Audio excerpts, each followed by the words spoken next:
ठीक आहे. तर बघा, एक आपला पॉइंट राहिलेला डिस्कस करायचा म्हणजे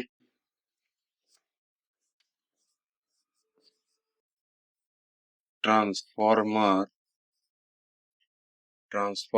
पर net impedance on primary and secondary. ठीक आहे. Transformer per net impedance on primary and secondary.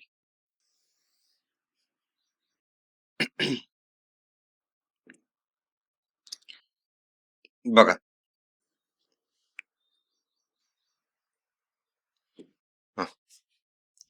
आता ट्रान्सफॉर्मर जर घेतला आपण असा,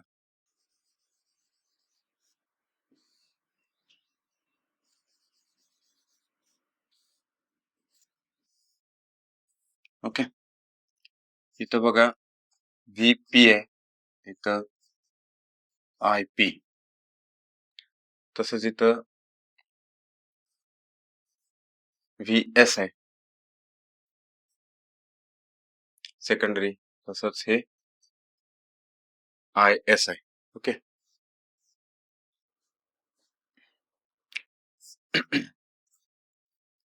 आणि पॉवर काय असते बघा, S is equal to VP IP is equal to VS I S is equal to V base I base. Okay. Base value ज्यावेळी आपण सिलेक्ट करतो त्यावेळी अशा पद्धतीने सिलेक्ट करायच्या, जे ना त्या व्होल्टेजच्या बेस व्हॅल्यू ना आणि करंटच्या बेस व्हॅल्यू, परत पॉवर पण सेम यायला पाहिजे. ठीक आहे. हे आपण म्हणजे लास्ट लेक्चरला पण डिस्कस केलं. आता बघा,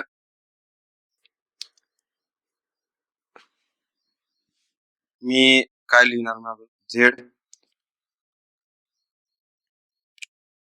पर युनिट. झेड पर युनिटचा फॉर्म्युला काय लिहितो आपण, Z actual divided by Z base. Z actual divided by Z base. ठीक आहे. मग बघा, झेड काय म्हणूया आपण, झेड पी म्हणजे प्रायमरीचा, Z P per unit primary काय लिहिणार मी, झेड पी म्हणजे प्रायमरीचा इम्पिडन्स, तो ओहम मधला प्रायमरीचा impedance divided by Z base. आता झेड पी जो प्रायमरी इम्पिडन्स आहे तो आपण अजून कसा लिहू शकतो बघा, कसा लिहू शकतो बघा, व्हीपी बाय नाही हे बघा, व्हीपी बाय व्हीएस हा काय लिहिणार मी, N. Okay. Primary voltage by secondary voltage म्हणजे टर्न्स रेशो. तसंच आय एस बाय आयपी म्हणजे टर्न्स रेशो. ठीक आहे. Secondary current by primary current. मग झेड पी काय लिहिणार मी, VS by VP by IP काय लिहिणार मी, Z P is equal to VP by IP. बरोबर आहे इथपर्यंत, काय शंका. तसंच झेड एस काय लिहिणार मी, व्हीएस बाय आय एस. मग बघा, Z P by Z S, Z P by Z S केलं मी, तर काय लिहिलं मी, VP by VS into I S by IP. म्हणजेच हे काय झालं, एन इंटू एन म्हणजेच N square ZP by Z S. ZP is equal to काय झालं, N square Z S, N square Z S. आता आहे बघा, इथं आलोय आपण. ठीक आहे, म्हणजे या पॉइंटला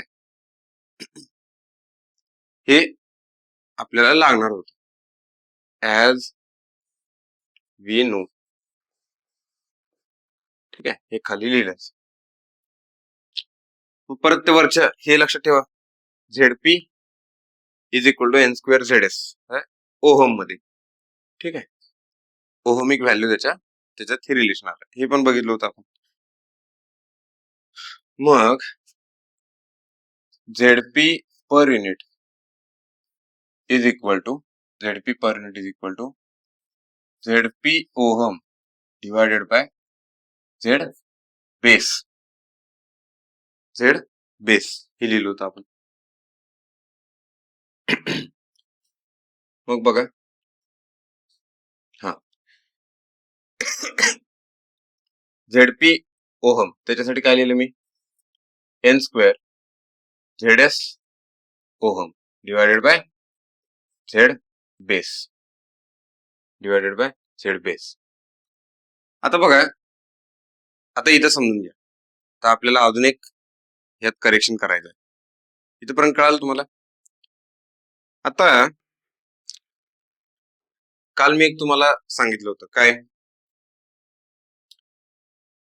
आपल्याला काय करायचंय, ट्रान्सफॉर्मरच्या प्रायमरी साईडचा फॉरवर्ड इम्पिडन्स आणि सेकंडरी साईडचा फॉरवर्ड इम्पिडन्स म्हणजे इक्वल, म्हणजे एकच आणायचंय म्हणजे मॅथमॅटिकल त्याच्यात काय काय आपल्याला पॉसिबिलिटी सापडतात. ठीक आहे, आणायचंय आपल्याला.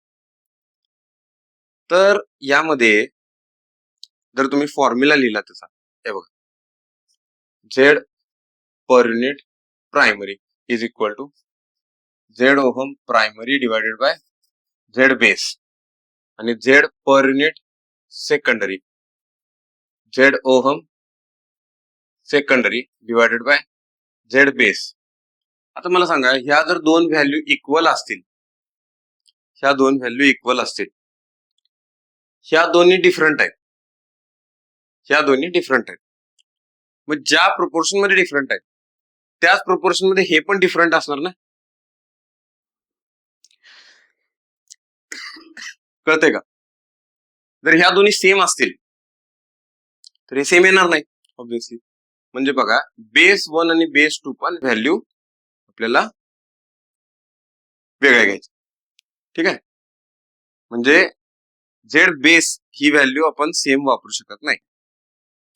मग ती कशी वापरायची? आता त्यासाठी झेड बेस 1 काय लिहितो आपण, Z base 1 is equal to V base 1 square divided by S base. ठीक आहे, आता हा डिफरंट आहे, हा सेम आहे, कारण पॉवर सेम राहिली पाहिजे. पाठीमागे पण आपण लिहिलं हे, या स्लाइड मध्ये बघा, हा पॉवर सेम राहिली पाहिजे. बेस व्हॅल्यू तुम्ही अशी सिलेक्ट करा जेणेकरून पॉवर सेम राहिली पाहिजे. ठीक आहे, तर काय पण सिलेक्ट करून नाही चालत. मग काय केलं मी, जे झेड पर युनिट साठी लिहिलं त्याला मी झेड बेस, त्याला इथं बघा एक दाखवतो, झेड बेस याला लिहितो पी. हे कळालं तुम्हाला? प्रायमरी साठीचा झेड बेस, समजलं? प्रायमरी साठीचा झेड बेस. आता प्रायमरी साठीचा झेड बेस लिहिलं मी, हे बघा, कुठं लिहूया आपण, इथं लिहूया, हे कळालं असेल तुम्हाला.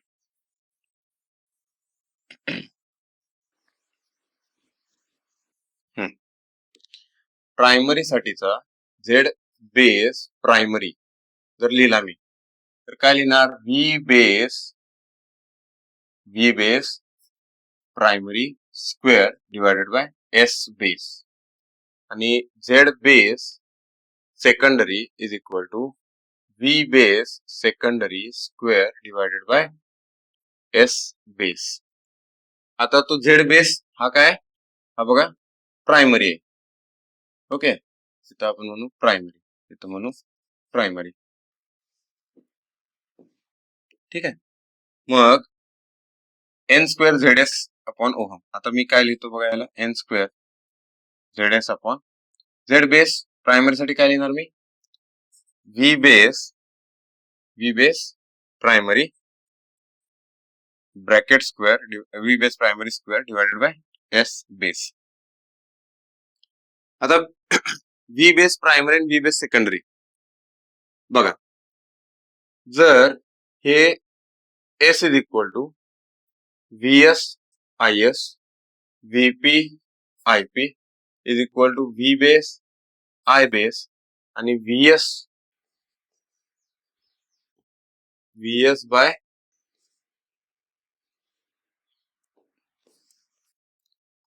VP by VS is equal to N is equal to IS by IP is equal to V base 1 by V base 2. V base 1 by V base 2 असं लिहू शकतो मी. मग ह्या रिलेशनला मी इथं काय म्हणणार, V base 1 I base 1 is equal to V base 2 I base 2.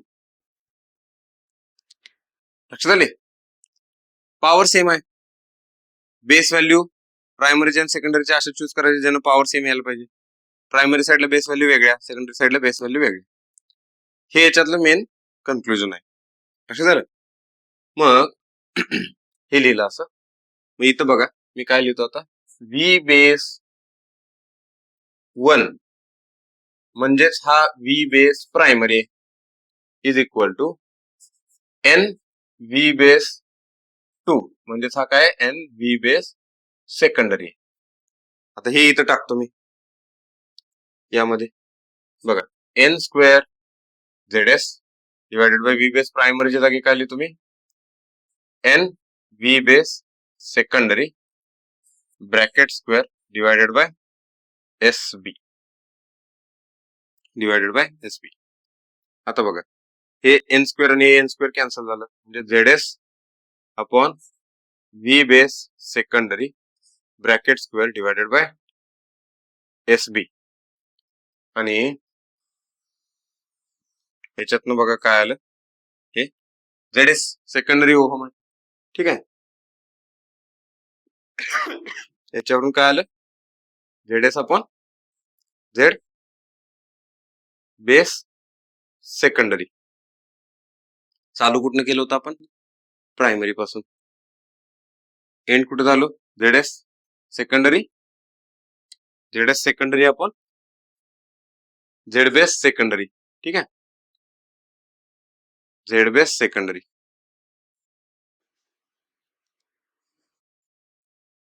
Okay, म्हणजेच ह्याच्यात काय आलं बघा, हे आन्सर झेड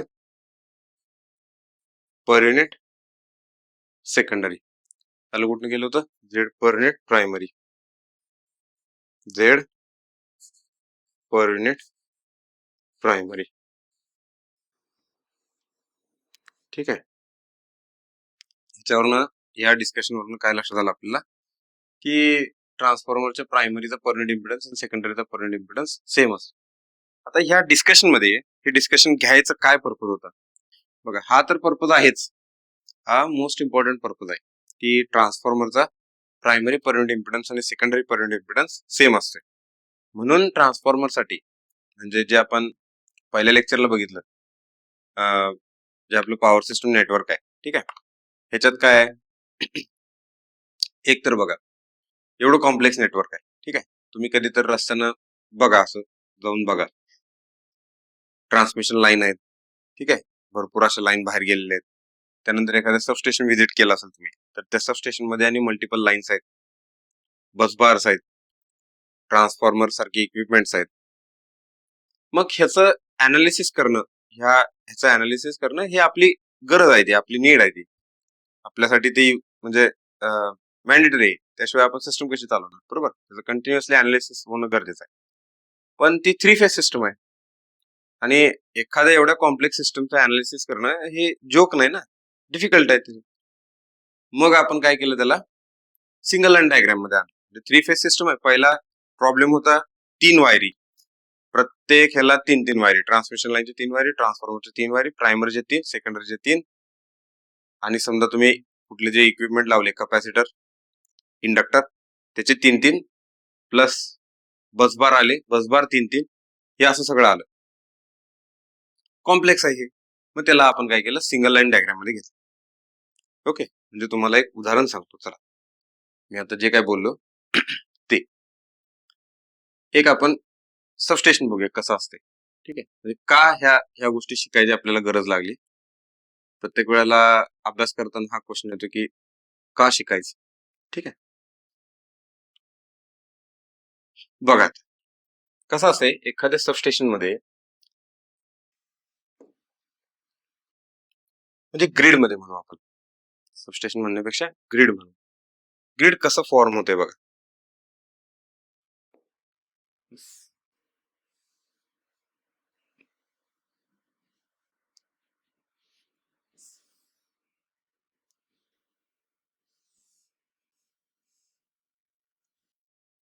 हे काय आहेत, आपले सबस्टेशन आहेत. ठीक आहे, वेगवेगळ्या लोकेशनचे सबस्टेशन आहेत. ठीक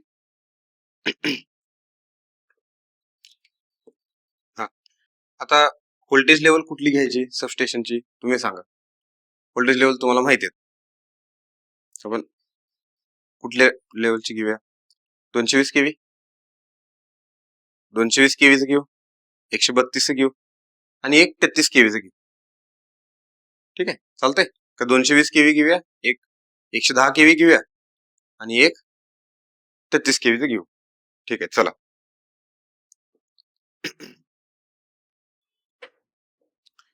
आता बघा, जे 220 केव्ही आहे ते हे 220 केव्हीच आहे. आता 220 केव्हीचं मी काय करतो,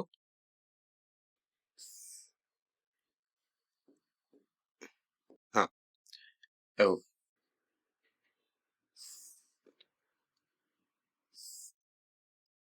ठीक आहे, बस बार आहे. ठीक आहे, 220 केव्हीची एक बस आहे. ठीक आहे, कसं असतं बघा हे. त्यानंतर कितीचं घ्यायचं आपण, 110 केव्हीचं घ्यायचं, बरोबर. 110 केव्ही आणि त्यानंतर आपण घ्यायचंय किती घे, 33 केव्ही.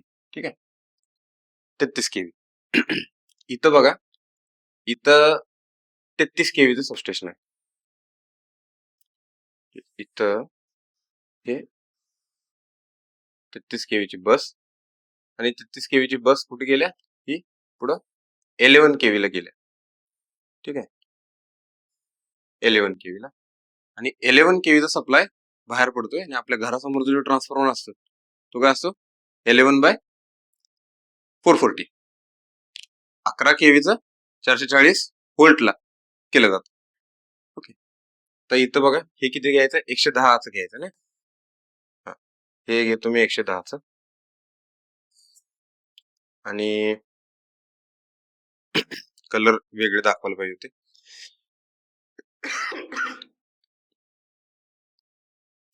दाखव्या का वेगळे, ठीक. हे 110चे 110 याला दाखवू.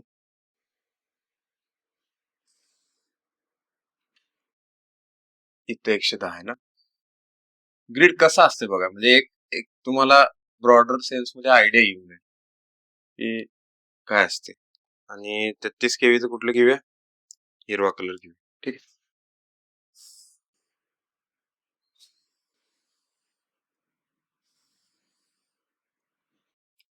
हे पण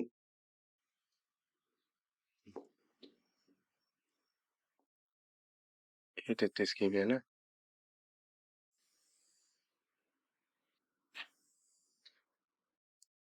ओके, नाही काय केलं, हा हे 33 केव्ही आहे इथं.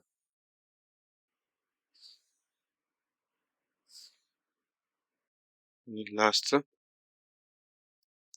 हे येलो घेऊ, 11 केव्ही.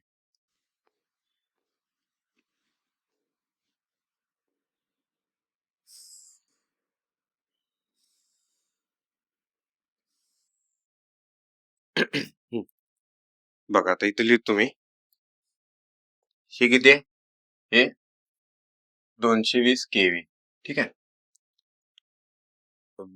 ब्लू कलर किती आहे, हा 110 केव्ही, हे 110 केव्ही आणि त्यानंतर हे काय 33 केव्ही आणि हे बघा 33 केव्ही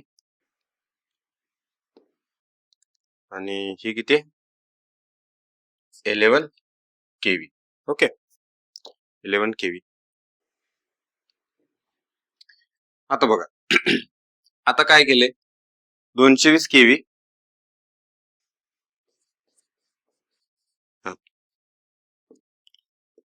आता काय असतं हे बसबार, हे सबस्टेशन मधले बसबार असतात आणि इथं बघा काय होतंय हे जे इथं असं 220 केव्हीच्या लाईन येते 220 केव्हीच्या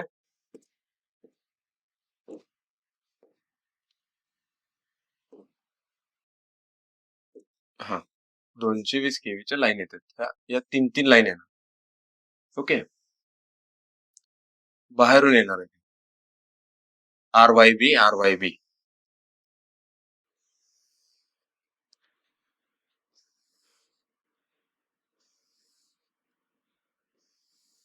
ठीक आहे 220 केव्हीचे लाईन आल्या तर बसबारला कनेक्टेड आहे. मग इथं काय असतं इथं ट्रान्सफॉर्मर असतो इथं ट्रान्सफॉर्मर असतो हा. तो काय आहे ट्रान्सफॉर्मर स्टेप डाऊन ट्रान्सफॉर्मर आहे. त्यानं किती केलं 220 चं 110 केलं 220 चं 110 केलं. ओके आणि याच्यातनं या 3 वायरी आल्या हे इथं जोडल्या इथं जोडल्या. ओके हे असं. आता काय असतं बघा हे हे रिंग असत सगळे हे सगळं कनेक्टेड असते ग्रीड. मग इथं पण या 110 केव्हीच्या ह्या लाईन आहेत. ओके 110 केव्हीच्या अशा लाईन आहे. ओके तर बघा इथं होतो आपण. आता हे ग्रीड कसं आहे बघा. आता हा आता हे 110 केव्हीची लाईन आहे 110 केव्हीच्या इथं परत लाईन आल्या ह्या. ठीक आहे 110 केव्हीच्या इथं लाईन आल्या. ओके लक्षात आलं हे इथं पण लाईन असणार आहे 110 केव्हीच्या 110 केव्हीचं आलं इथे. आता काय झालंय मी तुम्हाला म्हटलं ना 110 केव्हीचं एक सेपरेट ग्रीड आहे. म्हणजे काय केलं बघा ह्यातल्या ही बस बार आहे का नाही ह्या बस बार मधनं एक वेगळी लाईन केली. ह्या बस बार मधून एक वेगळी लाईन केली ती ही अशी कनेक्टेड केली ती याला कनेक्ट केली. ओके आता हे जवळजवळ अशी शेजार शेजार सबस्टेशन नसते ती हे लांब आहेत एक इथं आहे तर एक 50 किलोमीटर 100 किलोमीटर दुसरीकडे आहे ते असं ते जोडलं. ठीक आहे आता समजा इथं अजून एक सबस्टेशन आहे. आता हे 110 केव्ही आहे ना इथं 110 केव्हीचं अजून एक सबस्टेशन आहे सपोज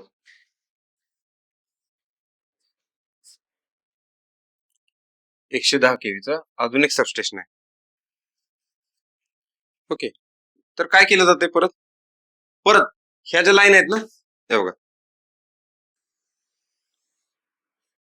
ह्या लाईन इथं आणल्या जातात परत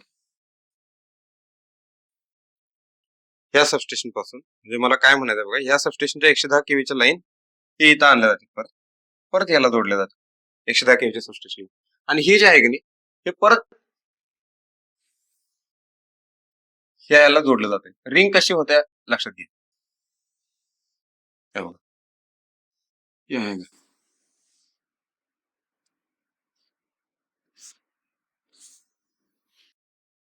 हे असं जोडलं जाते. ही 110 केव्हीची रिंग झाली अशीच 220 केव्हीची रिंग झाली अशीच जे 33 केव्ही आहे त्याची रिंग झाली असेच हा असं खाली खाली व्होल्टेजचे सगळे रिंग होते. ठीक आहे असं. आता बघा इथे 110 केव्ही आहे. आता आपण काय करणार आहे 110 केव्हीचं 33 केव्ही झाले सपोज ह्या सबस्टेशन मध्ये काय केलंय 110 केव्हीचं 33 केव्ही झालं. तुमचा अभ्यास बघा तुम्हाला काय करायचं आहे. आता हे काय केलं 33 केव्हीचं आता 33 केव्हीची बघा ह्यातनं लाईन बाहेर पडणार होत्या.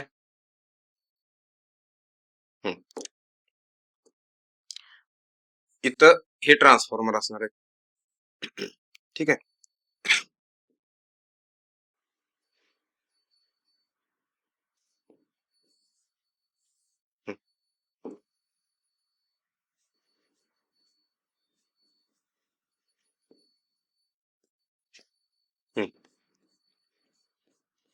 ओके. आणि ह्या बघा, हे जे 33 केव्ही आहे, हे 33 केव्ही आता इथनं इथनं बाहेर पडणार आहेत, ह्या लाईन बाहेर पडणार आहेत. ओके, या 33 केव्हीच्या लाईन आहेत. आता कुठेही जातील 33 केव्हीच्या लाईन जाणार आहेत, त्या डिस्कॉमच्या एका सबस्टेशनला जाणार आहेत. आता हे डिस्कॉमचं एक सबस्टेशन आहे. ठीक आहे. मग बघा, ह्या 33 केव्हीच्या लाईन हे इथं कुठं तर अशा एंटर होतात. ठीक आहे, हे इथं आल्या.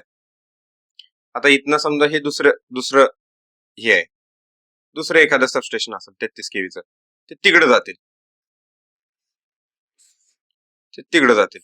ठीक आहे. 33 केव्हीच्या दुसऱ्या सबस्टेशनला जातील. ओके. आता इथं 33 केव्हीचं आलं, 33 केव्ही नंतर 11 केव्हीचं. आता 33 केव्हीचं पण ग्रीड करायचं आहे आपल्याला.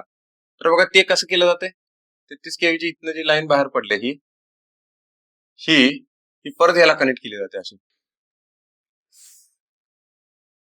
समजलं का? झालं. आता 33 केव्हीचं ग्रीड तयार झालं. त्यानंतर आता 11 केव्ही 11 केव्ही साठी बघा, इथं एक ट्रान्सफॉर्मर असणार असा. ठीक आहे. 11 केव्हीचा ह्यांच्याकडे लई ट्रान्सफॉर्मर नसते, छोटे छोटे ट्रान्सफॉर्मर असतात डिस्कॉमकडे.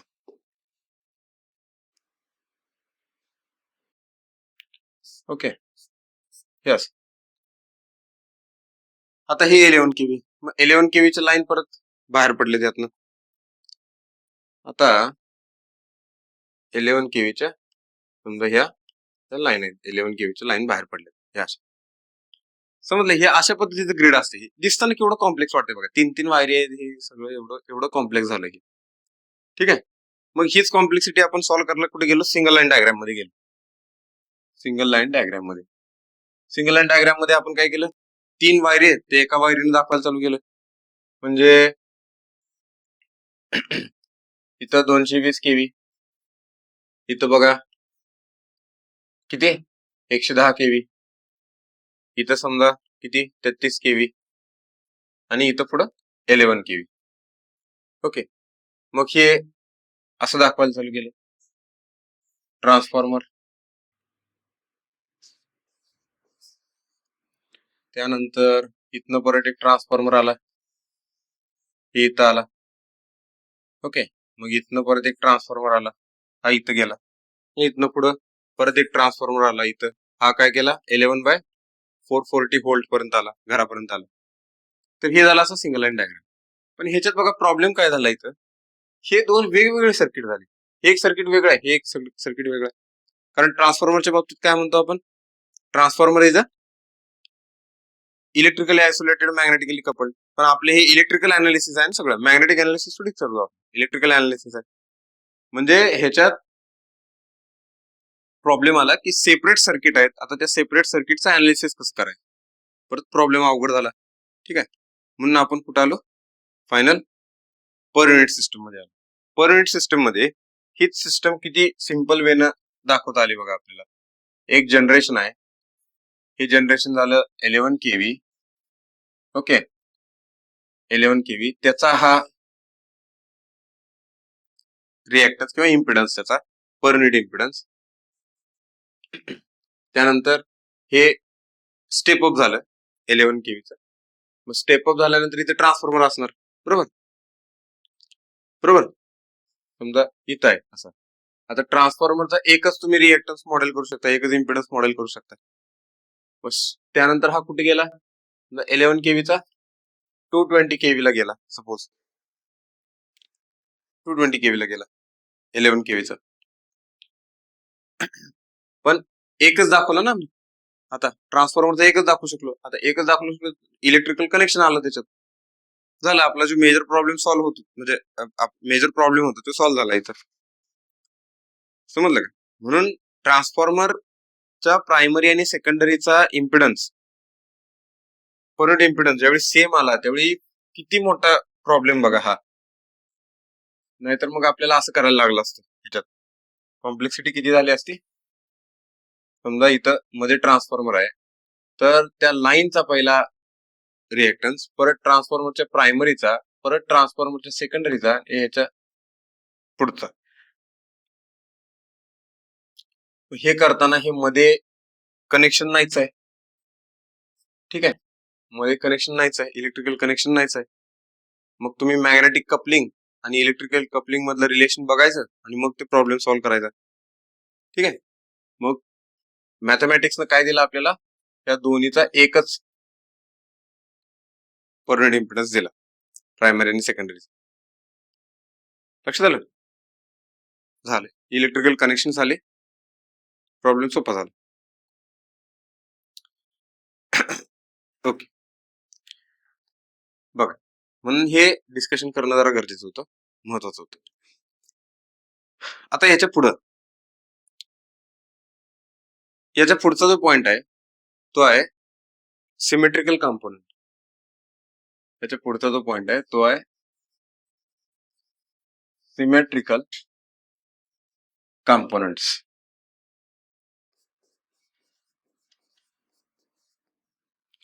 ओके. आता सिमेट्रिकल कॉम्पोनंट्स म्हणजे काय बघा. काय झालं, आपली सिस्टम ही बॅलन्स सिस्टम असते, नॉर्मली बॅलन्स असते, पण ज्यावेळी फॉल्ट होतोय, एखादा डिस्टर्बन्स येतोय सिस्टम मध्ये, त्यावेळी ते अनबॅलन्स होते. ओके. म्हणजे बघा, मला काय सांगायचंय तुम्हाला ते सांगतो. थोडस तुमच्याकडे जर कॅल्क्युलेटर्स वगैरे असतील तर जरा ओपन करा. समजा व्होल्टेज आहे आपलं, तर आपलं व्होल्टेज काय असतं, व्ही इज इक्वल टू किंवा V R is equal to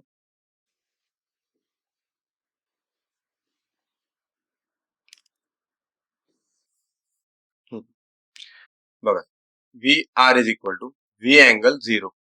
ठीक आहे. V Y is equal to V angle काय असते, -120. आणि V B is equal to V angle -240. ठीक आहे. कुठला घेतला, हा क्लॉकवाईज सिक्वेन्स घेतला मी. ओके. तर हे असं, ही बॅलन्स सिस्टम आहे. प्रत्येक फेज मध्ये 120 डिग्री फेज डिस्प्लेसमेंट आहे. ठीक आहे. पण जर फॉल्ट झाला, एखादा डिस्टर्बन्स आला, ट्रान्समिशन लाईन मध्ये फॉल्ट झाला, तर हे असं बॅलन्स राहत नाही, हे अनबॅलन्स होते. मग अनबॅलन्स झाल्यामुळे काय होते, एका फेज मधलं व्होल्टेज कमी झाले, एका फेज मध्ये व्होल्टेज वाढले, त्याच्यामुळे करंट परत अनबॅलन्स झालेत. ठीक आहे. आणि हे अनबॅलन्स फार म्हणजे क्रिटिकल असतो, हा म्हणजे फार डेंजरस असते हे. म्हणजे समजा आता त्याचं जर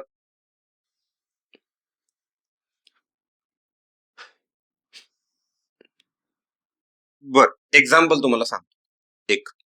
ठीक आहे. समजा इथं नॉर्मली एक 300 एम्पियर करंट आहे, 300 एम्पियर करंट आहे, 300 एम्पियर 3 फेज मधला करंट आहे. ठीक आहे. तर जर समजा एखादा फॉल्ट झाला, तर काय होते, सडनली ह्या बाकीच्या 2 फेज मधला करंट सडनली रिड्यूस होतोय. ओके. आणि ह्या फेज मधनं त्यावेळी म्हणजे ह्यूज करंट जायला चालू होते. ह्यूज करंट म्हणजे किती, 6000 एम्पियर ते 10,000 एम्पियर, 10,000 एम्पियर एवढा ह्यूज करंट जायला चालू होतं. ठीक आहे. आता हे केवढं डेंजरस आहे बघा. आपले जे ट्रान्समिशनच्या लाईन आहे ते सगळ्या वितळूनच जाणार आहेत पूर्ण. ठीक आहे. काहीतरी ब्रेकडाऊन होणार, सिव्हिअर ब्रेकडाऊन होणार. जर टॉवर लाईन असतील मोठ्या, तर ते कंडक्टर वितळून जमिनीला टेकू शकतात, तुटू शकतात. 10,000 एम्पियर मध्ये काय राहणार आहे? म्हणजे समजते तुम्हाला, अंदाज येतोय. 300 एम्पियर करंट आहे म्हणजे ह्याचा मॅक्सिमम करंट किती असू शकतोय, समजा 500 एम्पियर. मॅक्सिमम करंट असतो 500 एम्पियर. 600 एम्पियर गेला की ते कंडक्टर तिथनं वितळायला चालू होणार, गरम लाल, पहिला रेड हॉट होणार तो. अजून तुम्ही करंट वाढवला तर ते वितळून तुटूनच पडणार आहे डायरेक्ट. ठीक आहे. ह्या करंटला काय होईल, म्हणजे अशी काय एक एक एक्झाम्पल आहे बरं काय. तुम्ही जर कंडक्टर बघितला तर तो कंडक्टर म्हणजे हे जे आहे ना, ह्याचा डायमीटर, एवढा डायमीटरचा कंडक्टर असतो, एवढा डायमीटर असतो कंडक्टरचा. आपण पाणी शिंपडतो की नाही, तसं कंडक्टर वितळून असं पसरतोय, म्हणजे इतकं सिव्हिअर असते ती. ठीक आहे, म्हणजे कंडक्टर असं वितळून जातोय पूर्ण. म्हणजे लक्षात आलं का किती सिव्हिअर केस असते ती. आणि जसं आपण असं पाणी शिंपडतोय तसं ते पाण्याचे थेंब पडतात, तसे ते कंडक्टर वितळून त्याचं मेटल असं पसरलं जाते सगळी. ज्या ज्या ऑब्जेक्टवर पडणार आहे, ज्याच्यावर पडणार आहे, समजा शेजारी ट्रान्सफॉर्मर आहे, ट्रान्सफॉर्मर सगळ्यात कॉस्टली इक्विपमेंट असते सबस्टेशनचं. ठीक आहे, त्याच्यावर पडणार आहे 10 कोटी 20 कोटी ते डॅमेज होत ते. ठीक आहे, आणि जर एवढा ह्यूज करंट जर ट्रान्सफॉर्मर मधून गेला तर तो तर शिल्लक राहील का सांगा? नाही राहणार. ठीक आहे, म्हणजे विदिन फ्रॅक्शन ऑफ सेकंड 10 कोटी घुस गेले. ठीक आहे, पैसा किती आहे? एवढं क्रिटिकल गोष्टी आहेत. म्हणून ह्याचा स्टडी करणं, ह्याच्या बाबतीत नॉलेज असणं गरजेचं असतं आपल्याला. ज्यावेळी हे असं सिस्टम जोपर्यंत बॅलन्स आहे तोपर्यंत सगळे शांत आहे, काय प्रॉब्लेम नाही, काय सुद्धा डिस्टर्ब म्हणजे काय सुद्धा कॉम्प्लेक्सिटी काय नाही. पण ज्यावेळी अनबॅलन्स होते त्यावेळी त्याचा स्टडी करणं फार क्रिटिकल होऊन जाते. आता हे ज्यावेळी असं अनबॅलन्स होते बघा, एका फेज मधला करंट वाढला आणि बाकीच्या फेज मध्ये ऑलमोस्ट 0 एम्पियर करंट येतोय बाकीच्या फेजेस मध्ये. आता हे अनबॅलन्स झालं. आता ह्या अनबॅलन्स सिस्टमचा अभ्यास कसा करायचा? बॅलन्स सिस्टमचा अभ्यास करणं सोपं आहे. ठीक आहे, कारण 3 फेजेस आहेत, 3 बॅलन्स फेजेस आहेत. तुम्ही 3 फेजेसचा सेपरेट अभ्यास करण्यापेक्षा तुम्ही एका फेजचा अभ्यास करा आणि ऑलरेडी 2 बाकीचे बॅलन्सेस आहेत ते त्याला दोन्हीला इम्प्लिमेंट करा. सोपंच आहे ना? ओके, समजलं का? समजा घरात जर सेम वयाची 3 मुलं असतील, ठीक आहे, त्यांना कंट्रोल करणं सोपं असते तुलनेत जी डिफरंट एजचे असतील त्यांच्या कम्पॅरेटिव्ह. काय करतो आपण, समजा ड्रेस आणायला गेलो एकाला, तिघं सेम वयाचे आहेत. आपण काय लय विचार करतो, काय ह्याला लाल कलर, ह्याला पिवळा कलर, ह्याला हिरवा कलर, बस. तिळी असतील, सोपच, हो का नाही? समजा शूज आणायचे, एकाच माप बघायचं, फक्त एकाच पायाचं माप बघायचं, तिघांना आणायचं, हो का नाही? तसंच आहे, 3 फेजेस आहेत ना, एकाच फेजचा अभ्यास करायचा, 3 फेजला इम्प्लिमेंट करायचं. हे बॅलन्स मध्ये सोपं आहे. पण अनबॅलन्स होईल त्यावेळी काय? ज्यावेळी तिघांची वय वेगवेगळी असतील त्यावेळी काय, तर अवघड झालं मग. समजलं? मग इथं कुठे गेले हे गेले इथं सिमेट्रिकल कॉम्पोनंट्स. सिमेट्रिकल कॉम्पोनंट्स करतात काय? सिमेट्रिकल कॉम्पोनंट्स करतात एका फेजला, एक फेज असेल ना, समजा व्ही आर आहे, ठीक आहे, ह्या आर फेजला 3 सेट ऑफ बॅलन्स्ड फेजर्स मध्ये डिवाइड करतो. म्हणजे काय, व्ही आर ला VR1 plus VR2 plus VR0 यामध्ये डिवाइड करतो. मग ते काय, VR1 म्हणजे पॉझिटिव्ह सिक्वेन्स, त्याला म्हणायचं, जिथं 1 लिहिलंय त्याला म्हणायचं पॉझिटिव्ह सिक्वेन्स कॉम्पोनंट. याला म्हणायचं, जिथं 2 लिहिले त्याला म्हणायचं निगेटिव्ह सिक्वेन्स कॉम्पोनंट. आणि जिथं 0 लिहिले त्याला म्हणायचं zero sequence component. Zero sequence component. ठीक आहे, आता या 3 मध्ये डिवाइड केलं. आता एखादं अनबॅलन्स व्होल्टेज असेल, समजा हे VR अनबॅलन्स झालं, या अनबॅलन्स व्होल्टेजला या सेट ऑफ 3 बॅलन्स्ड फेजर्स मध्ये आपण रिप्रेझेंट करू शकतो. ठीक आहे, मॅथमॅटिक्स मध्ये एवढा आपल्याला स्कोप आहे, मॅथ्स आहे, प्युअर मॅथ्स आहे ते. पण तशा तुम्ही त्या व्होल्टेजेसना प्रॅक्टिकली सेपरेट करू शकत नाही, हे लक्षात घ्या बरं का. हे अनालिटिकल टूल आहे, हे जे आहे ते अनालिटिकल टूल आहे. त्याला तुम्ही प्रॅक्टिकली जर म्हटलं एखाद्याला, नाही मला पॉझिटिव्ह सिक्वेन्स दाखवा, काय, मला निगेटिव्ह सिक्वेन्स दाखवा, नाही काय, झिरो सिक्वेन्स दाखवा, नाही, हे आपल्याला दाखवता येत नाही. ठीक आहे, पण त्याला आपण अनालाइज करू शकतोय कसं आहे, म्हणजे ते तुम्हाला पुढे लक्षात येईल, पुढे जाऊ लक्षात येईल. मग बघा आर फेज आपण अशी लिहितोय, तसेच वाय फेज लिहिणार. व्ही आर व्ही वाय, तर V Y 1 plus V Y 2 plus V Y 0. तसंच व्ही बी व्ही बी 1 प्लस व्ही बी 2 प्लस व्ही बी 0. ठीक आहे, या 3 मध्ये मी त्याला असं रिप्रेझेंट केलं.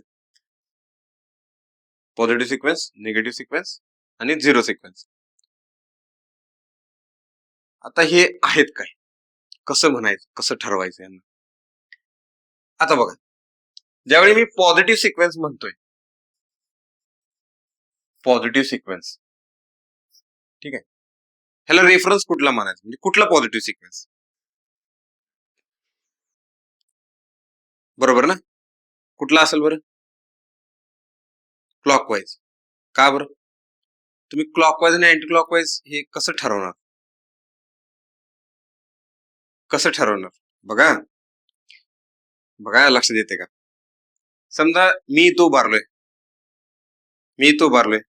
फॅनच्या समोर आहे, फॅन जर क्लॉकवाईज फिरायला आलाय, तुम्ही फॅनच्या मागे उभारलाय, तुमच्यासाठी ते अँटी क्लॉकवाईज आहे. तुमच्यासाठी ते अँटी क्लॉकवाईज आहे. मग तुम्ही तसं सिस्टम मध्ये कसं ठरवणार? तुम्ही सिस्टमला असं म्हणणार आहे फक्त की नाही, तुम्ही पुढे उभारून बघायचं, डायरेक्शन देत बसणार आहे प्रत्येकाला, इक्विपमेंटच्या कुठं उभारायचं, कुठं उभारल्यावर तुम्ही क्लॉकवाईज. अवघड आहे ना? समजा एक जण ट्रान्सफॉर्मरच्या या साईडला उभारलाय, त्याच्यासाठी सिक्वेन्स आला क्लॉकवाईज, आणि ट्रान्सफॉर्मरच्या पलीकडच्या साईडला उभारला असेल, त्यासाठी सिक्वेन्स आला अँटी क्लॉकवाईज. तुम्ही कसं म्हणणार? मग हे जर म्हणलं पॉझिटिव्ह सिक्वेन्स हा घ्या, दुसऱ्यासाठी अँटी क्लॉकवाईज म्हणजे पॉझिटिव्ह सिक्वेन्स आहे. कळतंय का मी काय म्हणतो? हा, कसं घेणार? तर लक्षात ठेवा, हे इंटरव्ह्यूचे क्वेश्चन आहेत. हे अशी ज्यावेळी पॉझिटिव्ह सिक्वेन्स म्हणतो त्यावेळी आपण ऍक्च्युली बघायला लागतंय जनरेटर रोटेशन कडे. जनरेटर रोटेशन कडे बघायला लागतं. ठीक आहे. जर जनरेटर रोटेशन समजा क्लॉकवाईज असेल, जनरेटर रोटेशन क्लॉकवाईज असेल, क्लॉकवाईज, ओके, तर पॉझिटिव्ह सिक्वेन्स हा तुमचा क्लॉकवाईज झाला.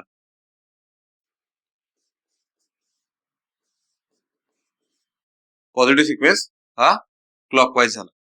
जर जनरेटर रोटेशन अँटी क्लॉकवाईज असेल,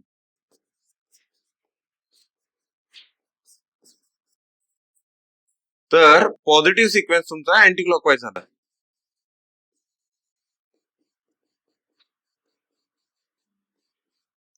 पॉझिटिव्ह सिक्वेन्स तुमचा अँटी क्लॉकवाईज झाला. म्हणजे हे जे रेफरन्स आहेत ना, हे रेफरन्स आहेत जनरेटर रोटेशनला डोक्यात धरून केलेले आहेत. लक्षात आलं? ते म्हणजे कुठं पण आपल्या इच्छेनं नाही करायचं. ठीक आहे.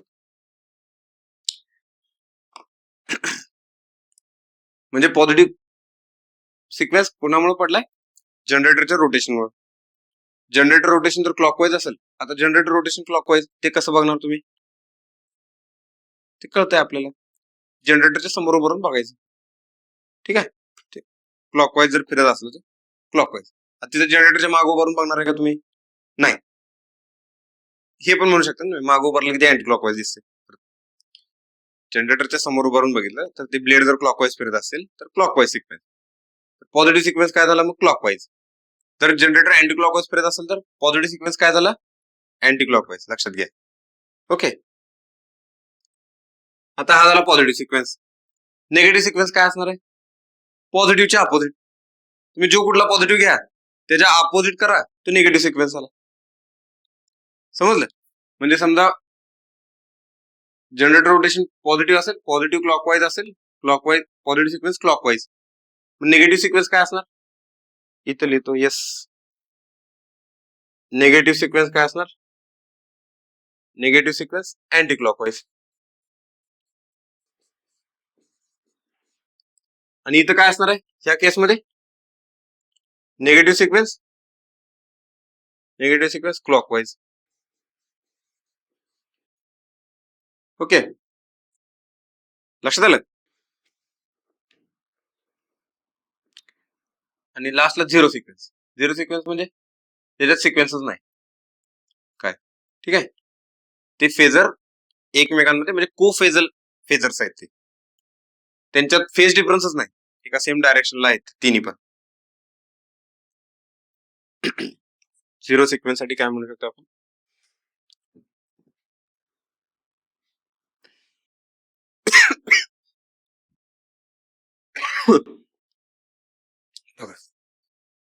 Zero sequence, no phase difference amongst phases, no phase difference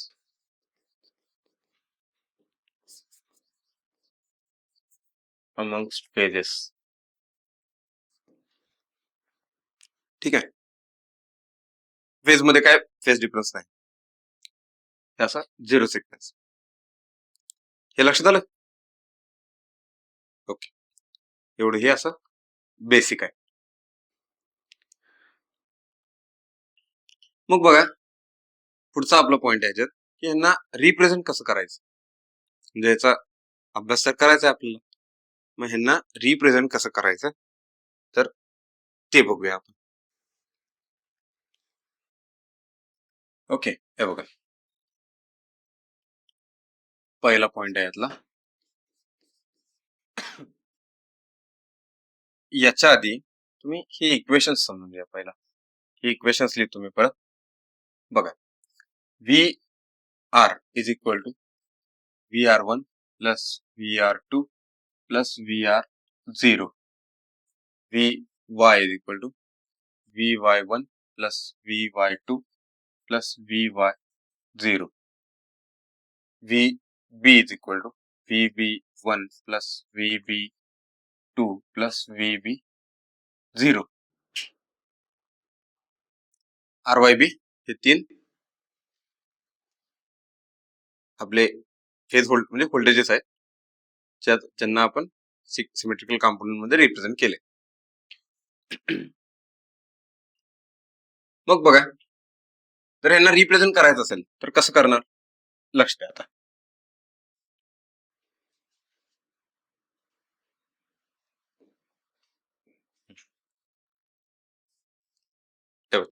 आता इथं एक गोष्ट काय म्हणलं, समजा जनरेटर रोटेशन क्लॉकवाईज, हे घेतलं मी, generator rotation clockwise. Okay,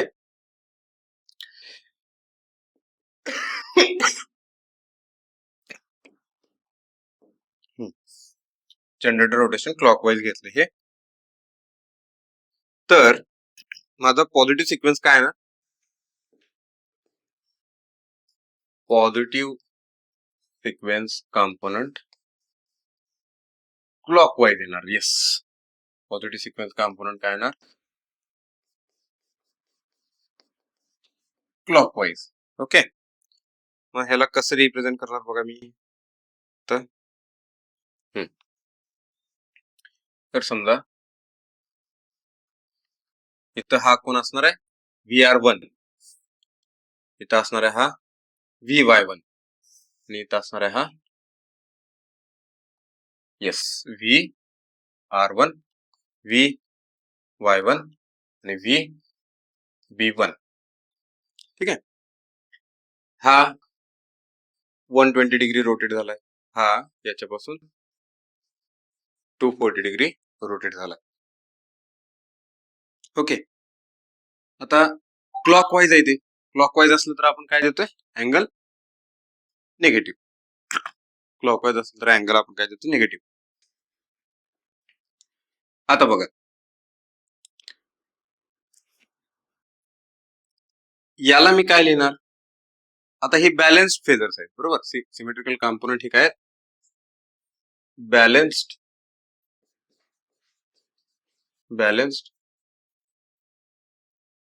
phasors आहेत. मग व्ही आर वन ला मी काय लिहिणार बघा, ह्याचे magnitude V R one angle 0 degree, V R one angle 0 degree. V Y one ला काय लिहिणार मी, आता V Y one balance phasors आहेत, म्हणजे मॅग्निट्यूड पण सेम असणार त्यांच्या, फेज डिफरन्स मध्ये म्हणजे फेज मध्ये 120 डिग्री फेज डिफरन्स, फेजेस मध्ये त्यांच्या 120 डिग्री फेज डिफरन्स, पण मॅग्निट्यूड सेम असणार आहे, बरोबर. म्हणून मी काय लिहिणार बघा इथं, magnitude of Vy1 is equal to magnitude of VR1 angle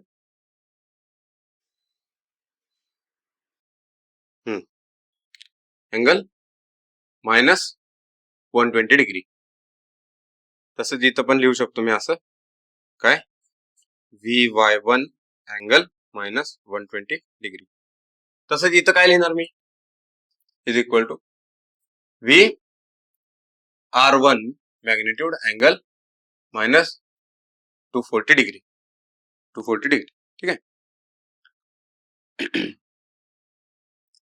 आता हे बघा असं लिहिणं अजून कॉम्प्लिकेटेड झालं बघा. प्रॉब्लेम यायला लागलेत आपल्याला, कॉम्प्लिकेशन एवढं वाढले. मग हे कॉम्प्लिकेशन्स आपण अजून सॉल्व्ह केलं ते के ऑपरेटर वापरून सॉल्व्ह केलं. ठीक आहे. के ऑपरेटर. आता के ऑपरेटरची एंट्री झाली. के हा काय आहे 1 अँगल 120 डिग्री. ओके. हा ऑपरेटर आहे जो काय करतो 120 डिग्रीनं फेज रोटेट करतोय. ठीक आहे. याची एंट्री झाली 120 डिग्रीनं फेज रोटेट करतोय. मग याला आपण आता इथे लिहिणार. लक्षात आलं. आता हा -240 आहे. या -240 ला मी काय लिहिणार बघा VR1 अँगल 120 डिग्री लिहू शकतोय मी. तसंच याला काय लिहू शकतोय VR1 angle 240 degree. VR1 angle 240 degree. आता के ऑपरेटरच्या भाषेत लिहायचंय मला. के च्या भाषेत कसं लिहिणार मी हा बघा के इंटू VR1 के इंटू VR1. तसं इथं काय लिहिणार मी आता के म्हणजे 120 डिग्री म्हणजे के स्क्वेअर म्हणजे काय होणार 1 अँगल 240 डिग्री. के स्क्वेअर म्हणजे 1 अँगल 240. के क्यूब म्हणजे 1 अँगल 360 डिग्री. म्हणजेच काय असतो हा 1 360 डिग्री म्हणजे 0 डिग्री ना. 1 अँगल 360 म्हणजे 1 अँगल 0. 1 अँगल 0 म्हणजे 1. ओके. हे कळालं तुम्हाला. हा ठीक आहे.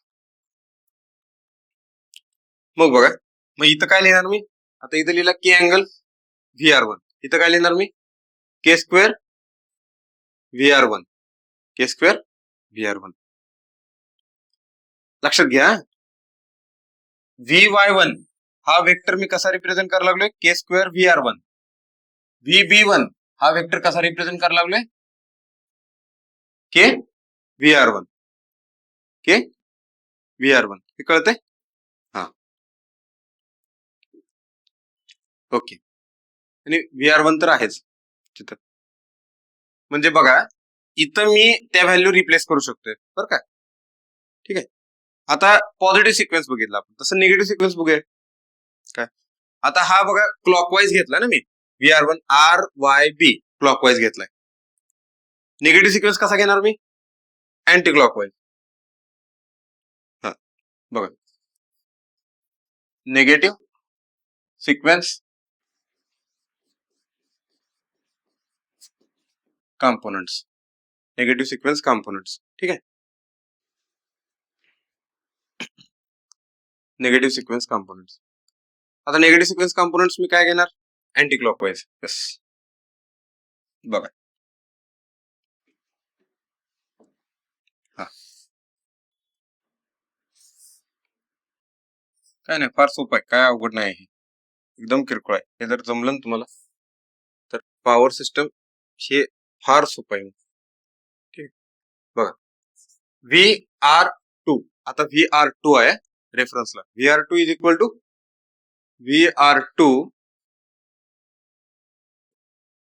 VR2 angle 0.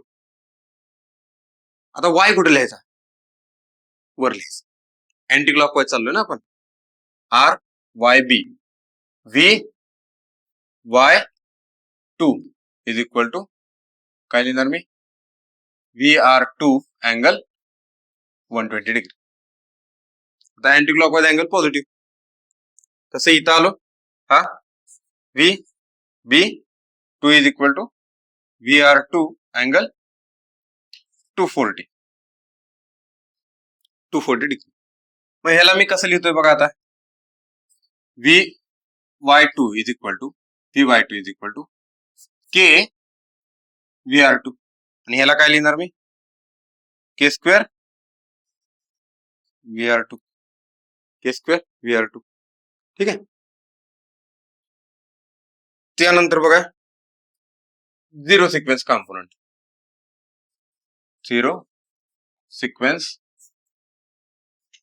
कॉम्पोनंट. आता हे काय असतं, हे असे सेम फेज मध्ये असतात. म्हणजे काय, ह्या तिघांमध्ये आपापसात काही फेज डिफरन्स नाही. ठीक आहे, को-फेजल वेक्टर्स म्हणायचे त्याला.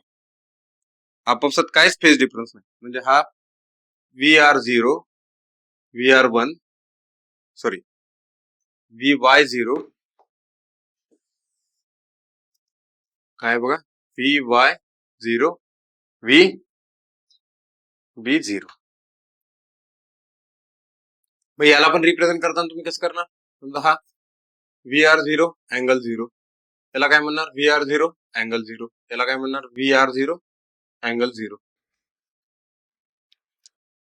कारण बॅलन्स्ड वेक्टर्स आहेत ना. बॅलन्स्ड म्हणजे काय, मॅग्निट्यूड पण सेम असतात आणि फेज डिफरन्स पण सेम असते. ओके,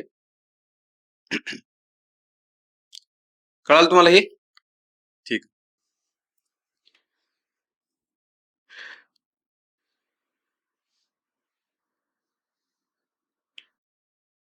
ओके, आता इथपर्यंत लक्षात आलं ना तुम्हाला काय काय गोष्टी त्या कशा कशा आहेत ते, फेजेस बद्दल बघायला लागलो आपण. ओके, आता बघा या तिघांना एकत्र मांडायचं आता आपल्याला. ओके, हे लक्षात ठेवा. बघा VR VY आणि VB तुम्ही ह्याच व्हॅल्यू करंटच्या बाबतीत पण मांडू शकताय, चॉईस तुमची. असं नाही की फक्त व्होल्टेजच्या बाबतीत मांडायला, नाही, करंटच्या बाबतीत पण मांडू शकतो आपण. VR1 plus VR2 plus VR0. आता काय काय लोक 0 पासून स्टार्ट करतात, चला तसं पण करा, काय प्रॉब्लेम नाही बरं का.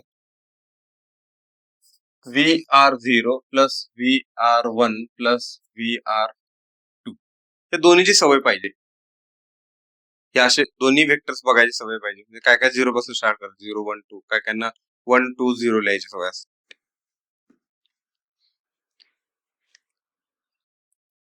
Vy0 plus Vy1 plus Vy2 VB0 plus VB1 plus VB2. Okay, आता ह्यांना लिहायचं आपण के च्या भाषेत. आर ला काही डिस्टर्ब करायला नको.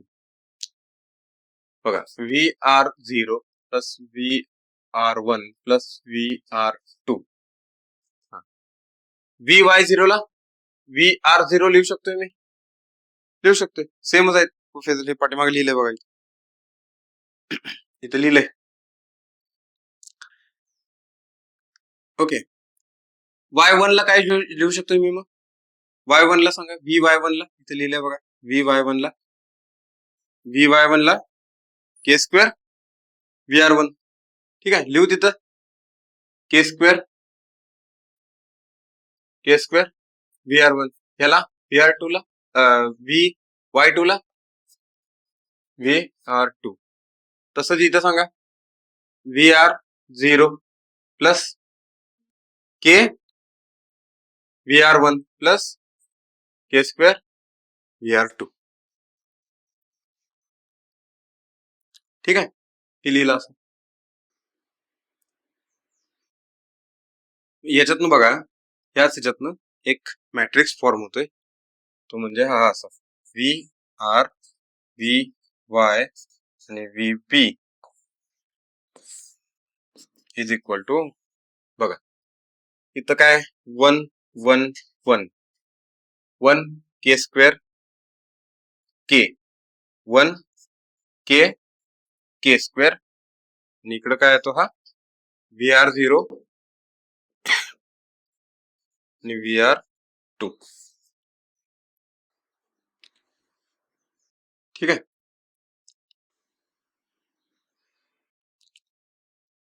जर हे तुम्ही मल्टिप्लिकेशन करत गेला तर हे तुम्हाला इक्वेशन्स मिळतील.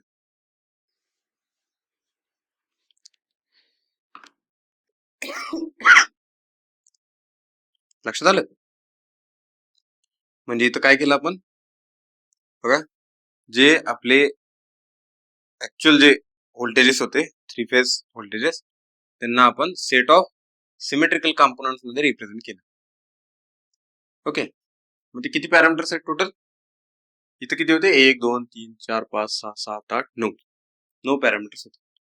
या 9 पॅरामीटर्स ना फायनली आपण किती मध्ये रिड्यूस केलं? R0 R1 R2 R0 R1 R2 R0 R1 R3 मध्ये रिप्रेझेंट केलं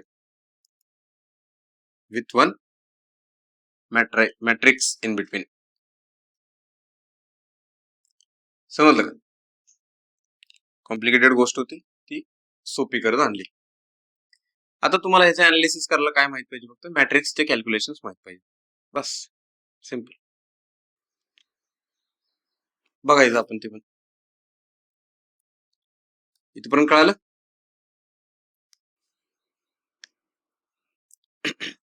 ठीक आहे. तर बघा काय डिस्कशन होतं आपलं. हे जे व्होल्टेजेस आहेत ते व्होल्टेज आपण 3 सेट्स ऑफ सिमेट्रिकल कॉम्पोनंट्स मध्ये रिप्रेझेंट केले.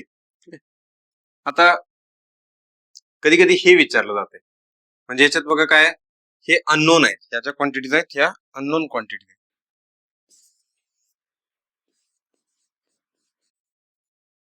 अननोन आहेत, ठीक आहे, जे आपल्याला काढायचे आहेत, आणि ह्या नोन आहेत, बरोबर.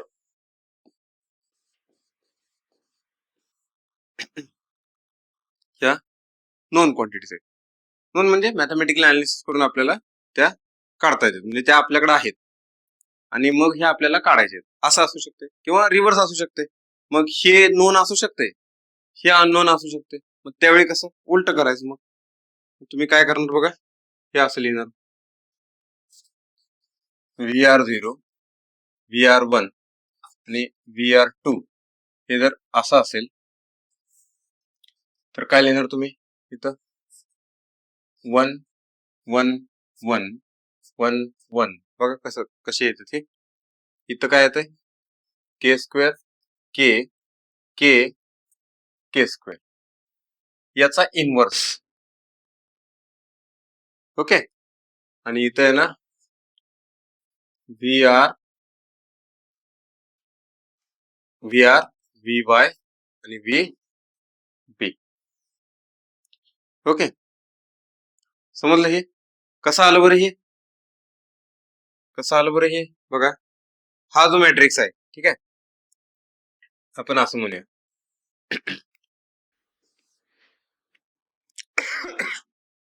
VRYB इज इक्वल टू, हा आपला के च्या फॉर्म मधला मॅट्रिक्स आहे, ठीक आहे, आणि हा कुठला आहे? VR012 असं आहे, ठीक आहे. आता मला हे काढायचं आहे, तर ह्याला काय करणार? मी डिवाइड करणार इथं, ठीक आहे. मग डिवाइड केल्यानंतर हा काय झाला? हा काय झाला? हा बघा, इथं काय झालं? के असं डिवाइड झालं इथं, बरोबर. आता मॅट्रिसेस मध्ये डिव्हिजन म्हणजे रेशो आपल्याला कॅल्क्युलेट करता येत नाही, ते मॅट्रिक्स मध्ये ते नाही करता येत. मग आपण काय करतो? याला वर नेतो इनवर्स मध्ये, ठीक आहे. मग काय करतो? के इनवर्स VRYB आणि हा काय झाला? VR012. हे असं करतो, समजलं? म्हणून ते इनवर्स आलं तिथं. Okay,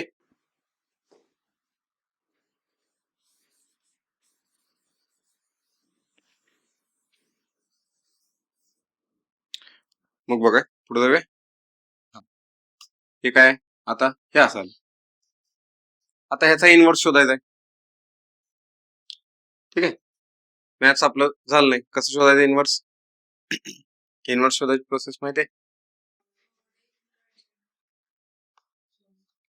yes. समजा हा मॅट्रिक्स आहे, के मॅट्रिक्स आहे आपला, याचा इन्व्हर्स शोधायचा आहे. ठीक आहे, इन्व्हर्स शोधायचा. काय लिहितो आपण? ऍडजॉइंट ऑफ ए किंवा adjoint of K upon determinant of K. मग ऍडजॉइंट ऑफ ए काय असतं? Transpose of cofactor matrix. ठीक आहे, कोफॅक्टर ऑफ के या सगळ्याचा transpose. Okay, yes, divided by K. आता एवढं करायची गरज नाही आपल्याला. बघा, मग हे काय लिहिणार तुम्ही? VR0 जर एवढं, ठीक आहे, VR1 आणि VR2 एवढं जर केलं तर उत्तर काय येते बघा? 1/3 1 1 1 1 1. इथे येतं के, इथे येतं के स्क्वेअर, इथे येतं के स्क्वेअर, इथे येतं के. काय चेंज झालं? फक्त हे इंटरचेंज एवढंच. ओके, VR, VY आणि VB. ठीक आहे, तर हे लक्षात ठेवायचं तुम्ही. चालेल, ह्याच्यावर फार चांगले चांगले क्वेश्चन्स फ्रेम होतात.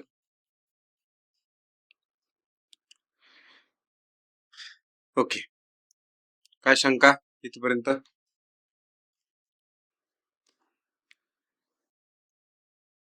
ठीक आहे,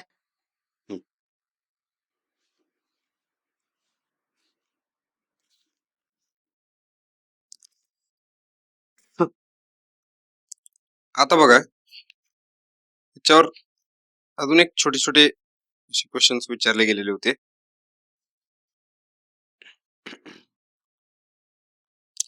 के ऑपरेटर जो आहे, के ऑपरेटर बघा, याच्यावरचे क्वेश्चन्स एक विचारले गेलेले आहेत. काय के ऑपरेटरची व्हॅल्यू काय? 1 अँगल 120 डिग्री, 1 अँगल 120 डिग्री. ठीक आहे, 1 अँगल 120 डिग्रीची व्हॅल्यू काय त्या सांगू शकताय कोण? 1 अँगल 120. हा,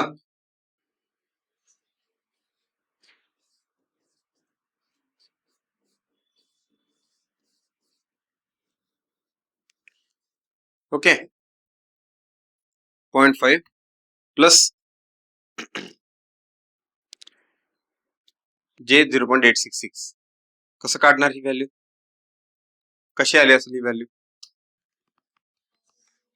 yes, correct. Cos 120 plus J sine 120. Cos 120 कसं काढणार? कॉस 120 कसं काढणार? Cos 120 degree, cos 90 plus 30, 90 plus 30. Cos A cos B minus sine A sine B.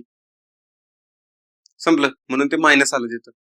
Sign A sign 90 1 आणि साइन 30.5.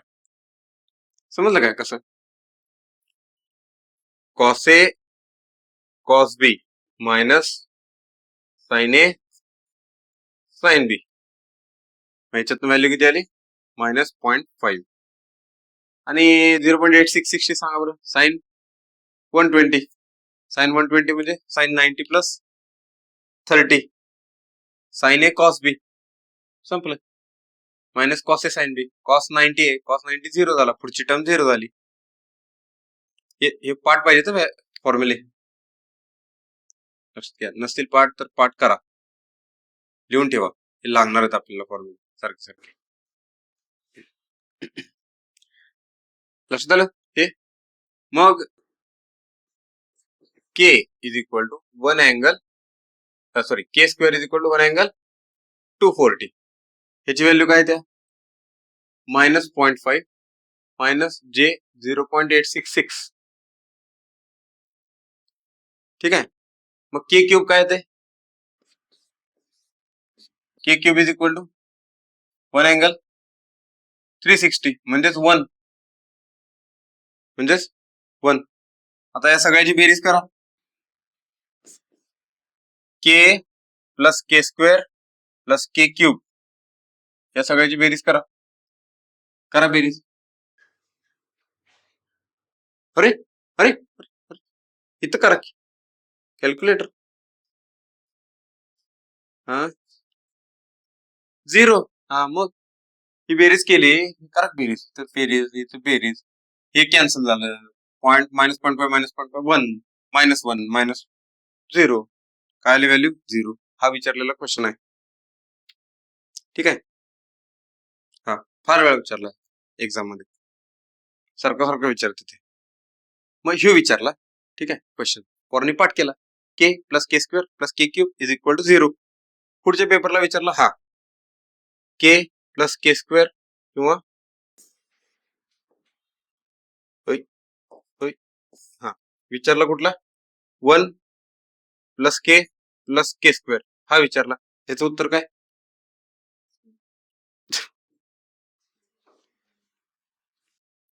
हा विचारला. हा पाठ केला होता. पाठांतरवाली गेली कामात. जरा क्वेश्चन आणि मग एक्झामिनर खुश झाला. क्वेश्चन रिपीट केला नाही आम्ही. ठीक आहे. पोरं पण म्हणतात ते बरोबर अभ्यास करा. हे क्वेश्चन रिपीट होत नाहीत कॉम्पिटेटिव्ह एक्झामला. क्वेश्चन रिपीट होत नाहीत.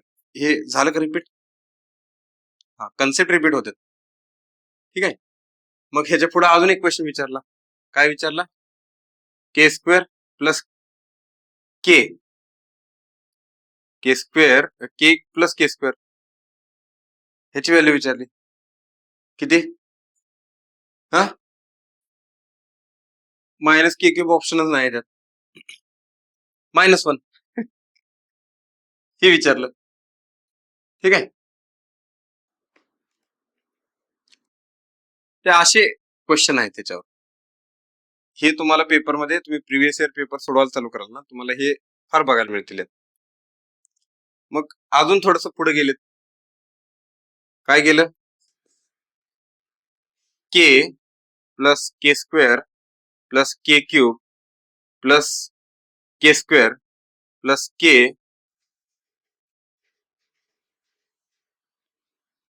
इज इक्वल टू बस. इज इक्वल टू ते असं काहीतरी करतात. हा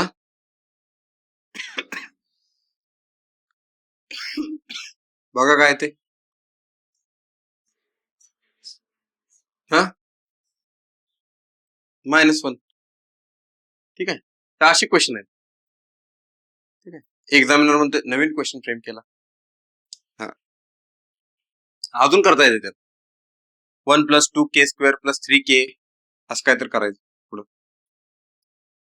ते पण करता येते. तशा पद्धतीचा पण एक विचारलेला क्वेश्चन आहे 1 + 2k plus 3k square is equal to हा याचं उत्तर काय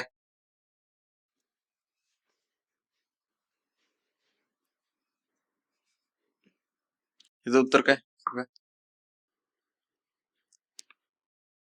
हे तुम्हाला हाताची घडी घालून सुटणार नाही. जरा असं मांडायला लागेल. ते सेपरेट करायला लागेल. पहिला 1 + k स्क्वेअर ची व्हॅल्यू 0. परत k प्लस के स्क्वेअर ची व्हॅल्यू -1. राहते काय के स्क्वेअर राहते. -1 + के स्क्वेअर ची व्हॅल्यू काय -0.5 प्लस जे 0.666.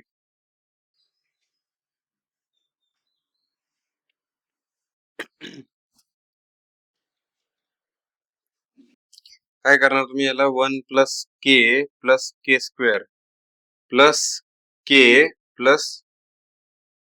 स्क्वेअर आणि प्लस के स्क्वेअर हे असं करणार. ठीक आहे. याची व्हॅल्यू झाली 0. याची व्हॅल्यू झाली -1. के स्क्वेअरची व्हॅल्यू तर लिहिलेली आहे. मग -1 -0.5 मायनस जे 0.866 मायनस 1.5 मायनस जे 0.866 हे आन्सर याच. असे क्वेश्चन आहेत. ठीक आहे, म्हणजे प्रत्येक वेळेला हेच एक्सपेक्ट नाही करायचं असं. ओके.